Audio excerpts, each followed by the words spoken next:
کو دیکھا رخ مصطفیٰ کو دیکھا تو دیوں نے جلنا سیکھا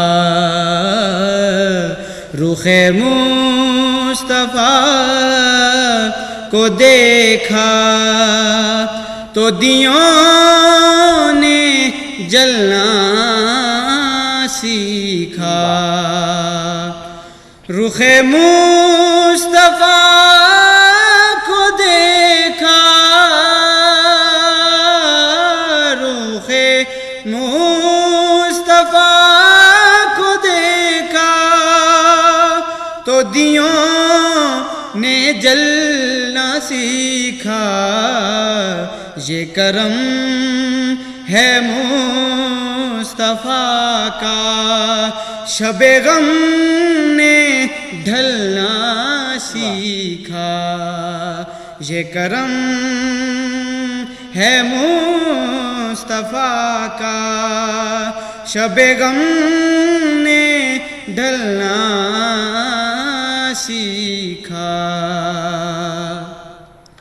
یہ زمین رکی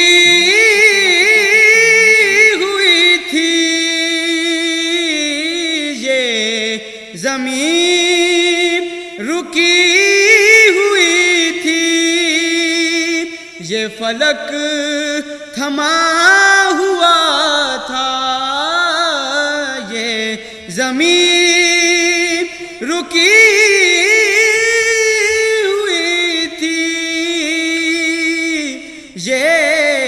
فلک تھما ہوا تھا چلے جب میرے محمد ہاں چلے جب میرے محمد تو جہاں نے چلنا سیکھا چلے جب میرے محمد یہ کس نے ذرے کو اٹھایا اور صحرا کر دیا کس نے قطرے کو ملایا اور دریا کر دیا اس کی ہمت نے کیا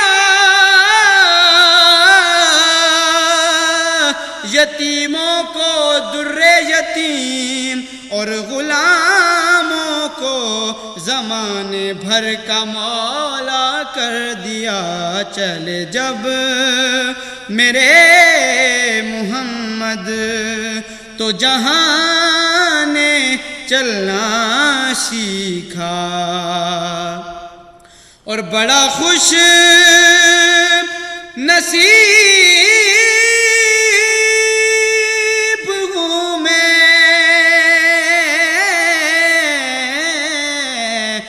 میری خوش نصیبی دیکھو بڑا خوش نصیب ہوں میں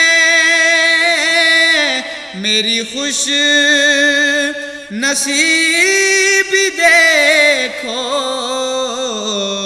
بڑی کم سنی سے میں نے ہے یہ نعت پڑھنا سیکھا بڑی کم سنی سے میں نے بچپن سے سہوے دل سے لیا جو نبی کا نام اس دن سے آج تک میرے منہ میں مٹھاس ہے بڑی کم سنی سے میں نے ہے یہ نعت پڑھنا سیکھا اور میں گرا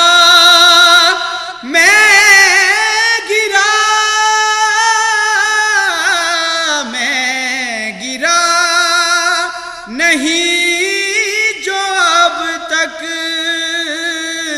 یہ کمال مصطفیٰ ہے،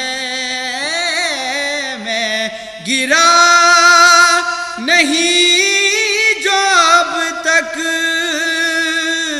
یہ کمال مصطفیٰ ہے، میری ذات نے نبی سے واللہ، میری ذات نے نبی سے ہے صدا سنبھلنا سیکھا، میری ذات نے نبی سے ہے صدا سنبھلنا سیکھا،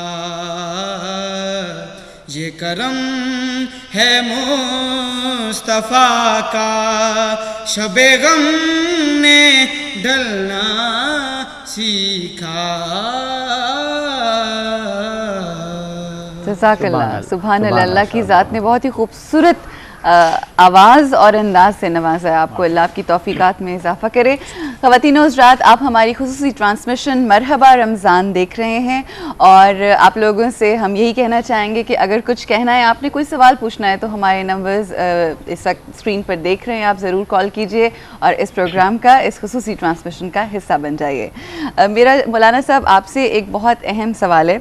سورہ بقرہ میں 183 جو آیت ہے، اس میں قرآن پاک میں ارشاد ہوتا ہے اللہ کا کہ اے لوگوں جو ایمان لائے ہو، تم پر روزے فرض کر دیے گئے ہیں۔ ٹھیک ہے، یہ کل سے ہم بارہا اس آیت کو بیان کر رہے ہیں، جس طرح تم سے پہلے انبیاء کی امتوں پر فرض کیے گئے تھے۔ اب جو آیت آ رہی ہے، یہ بڑی غور طلب ہے، وہ یہ کہ اس سے توقع ہے کہ تم میں تقوی کی صفت پیدا ہوگی۔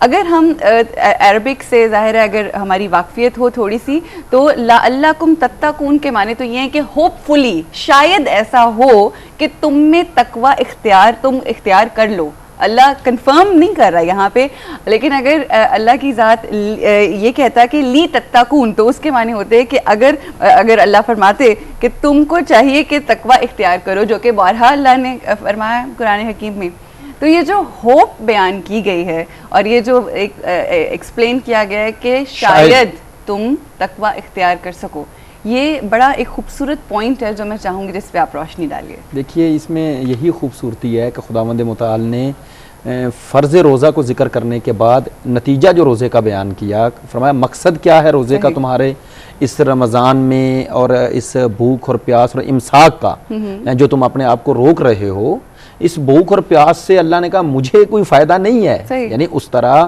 تم اگر 11 مہینے کھا رہے ہو اور ایک مہینہ نہ کھاؤ گے تو معذرت کے ساتھ وہ مثال میں وہ ہو نہ جائے، خدا کو بچت نہیں کر رہا ہے، بچت کرتا ہے تو 6 ماہ کے روزے ہوتے ہیں، 7 ماہ کے روزے ہوتے ہیں، تو جو 1 ماہ کی خدا ہمیں یہ دے رہا ہے حکم۔ اس کے بعد جو اللہ کم کہا، اس میں خوبصورتی جو علماء نے لکھی وہ یہ ہے کہ کچھ لوگوں کا روزہ ایسا ہوگا جو تقوی کا سبب نہیں بنے گا، کہا لہٰذا اسی لیے کہا شاید، یعنی ہر روزہ دار اپنے روزے میں اگر صفت تقوی اس میں پیدا ہو رہی ہے، صفت تقوی جیسا کہ ہم شروع سے کر رہے ہیں کہ اپنے اندر وہ قوت ارادی کا پیدا کر دینا کہ جو گناہوں کے مقابلے پر ایک دیوار بن جائے۔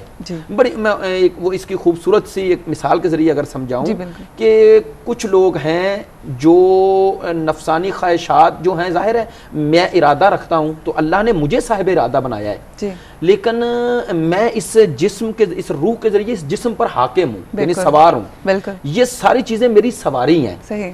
تو 2 طرح کے لوگ ہیں، کہتے ہیں کچھ کی لگامیں سواری کے ہاتھ میں ہیں، ان کو سرکش گھوڑا ہے یہ خواہشات نفسانی کا جو دوڑائے لے جا رہا ہے، ادھر جی چاہتا ہے لے جاتا ہے، ان کی اپنی مرضی کوئی نہیں ہے، وہ ان کی اپنی رائے کوئی نہیں ہے، وہ نفس ہے جو کہتا ہے کہ جی ادھر بھی جاؤ ادھر بھی جاؤ۔ سوار ہونے کے باوجود اس نے اپنی سارا کچھ سواری کے ہاتھ میں دے دیا ہے۔ دوسرے وہ ہیں جو سوار ہیں، انہوں نے سواری کی لگامیں اپنے ہاتھ میں لی ہوئی ہیں، رام کر لیا ہے اس نفسانی خواہشات کو، تو تقوی کے ذریعے اسے رام کیا جاتا ہے. بالکل. اور اللہ نے کہا کہ وہ لوگ جو روزوں کے ذریعے اس نفسانی خواہشات کو اور اس نفس کے سرکش گھوڑے کو رام کر لیں گے، وہ صفت تقوی پیدا کر لیں گے، وہ حقیقت روزہ تک پہنچ گئے.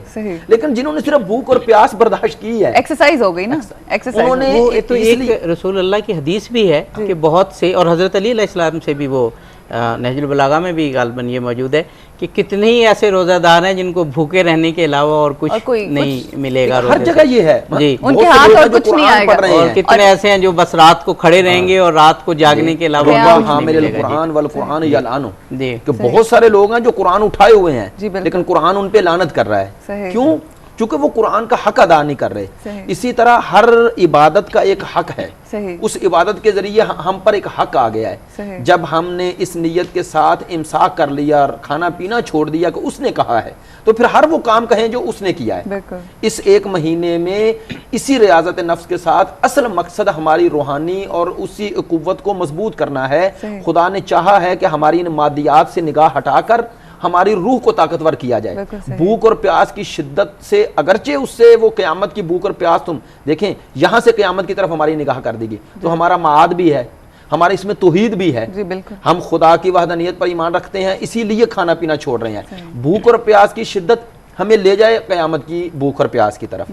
تو ان میں جو ربط قائم کیا ہے کس نے کیا؟ روزے نے.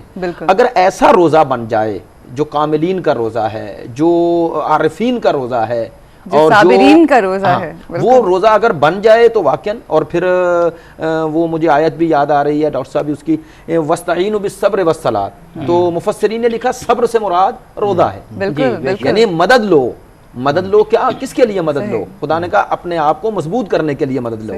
اور وہی بات ہے نا کہ ہم سب اس دنیا میں چاہے ہمیں اسلام کا بہت زیادہ علم ہو نہ ہو، مگر somehow at the back of our minds ہم ضرور یہ سوچتے ہیں کہ ہم اچھے کام کریں، کوشش کریں. کیوں؟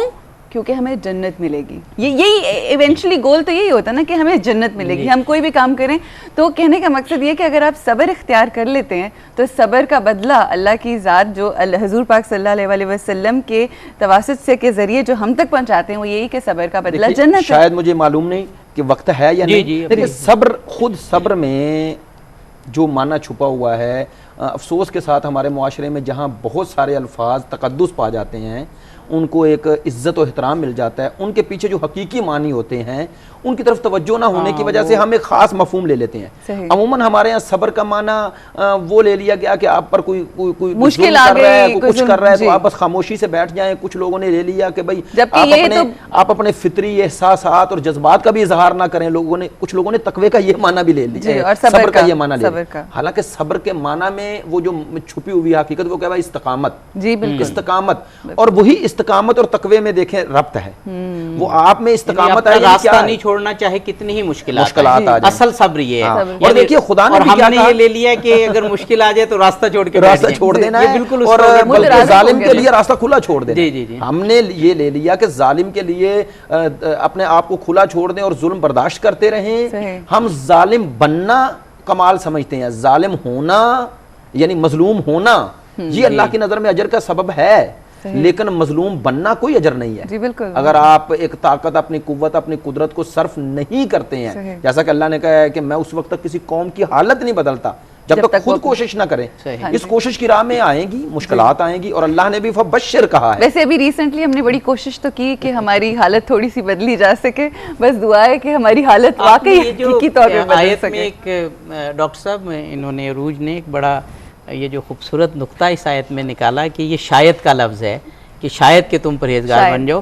اب اس میں یہ ہے کہ ایک تو جو روزے کا اصل ہدف ہے یا جو ثمر ہے جو ہم نے سمیٹنا ہے وہ تقوی بتا دیا گیا، لیکن ساتھ ہی کچھ ہمیں الرٹ بھی کر دیا گیا کہ شاید، یعنی ہم جو ہے وہ مسلسل توجہ بھی رکھیں کہ ہمارا روزہ وہ حقیقی روزہ ہے یا نہیں، کہ جو خدا ہم سے چاہتا ہے، اہل بیت علیہ السلام ہم سے چاہتے ہیں.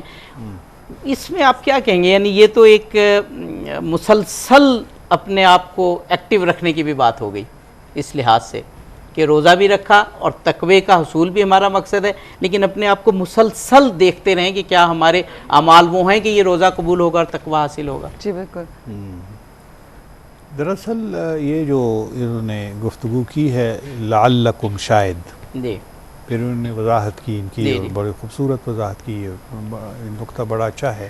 ڈاکٹر صاحب قطع کلامی معاف، اسی بات کو ہم آگے بڑھائیں گے، آج جو انہوں نے سوال کیا آپ سے جانیں گے، مگر یہاں پہ مجھے بریک کے لیے رکنے کو کہا جا رہا ہے۔ بریک سے جس وقت واپس آئیں گے تو جو سوال کیا گیا انشاءاللہ اس کا جواب آپ سے لیا جائے گا، آپ ضرور سنیے گا اور کوشش یہ کریں کہ جو باتیں کی جا رہی ہیں یہ صرف باتوں کی حد تک محدود نہ ہو جائیں۔ ان باتوں کو سننے کے بعد پھر آپ قرآن پاک کو کھولیے، اس قرآن پاک سے کی روشنی میں اس قرآن پاک کا جو نور ہے اس کو اپنے اندر اتارنے کی کوشش کیجئے، اور اس دفعہ اپنے آپ سے اور اپنے رب سے یہ عہد کر لیں کہ واقعی جیسا متقی تو چاہتا ہے انشاءاللہ اس رمضان کے بعد جو رزلٹ ہوگا، جو عید ہم منائیں گے وہ ایک ایز متقی منائیں گے انشاءاللہ۔ یہاں پہ رکیں گے، بریک کے بعد ہمارے ساتھ رہیے گا، ہم آپ کے لیے لے کر آئیں گے مرحبا رمضان ٹرانسمیشن۔ اللہ رحمان و رحیم، اللہ رحمان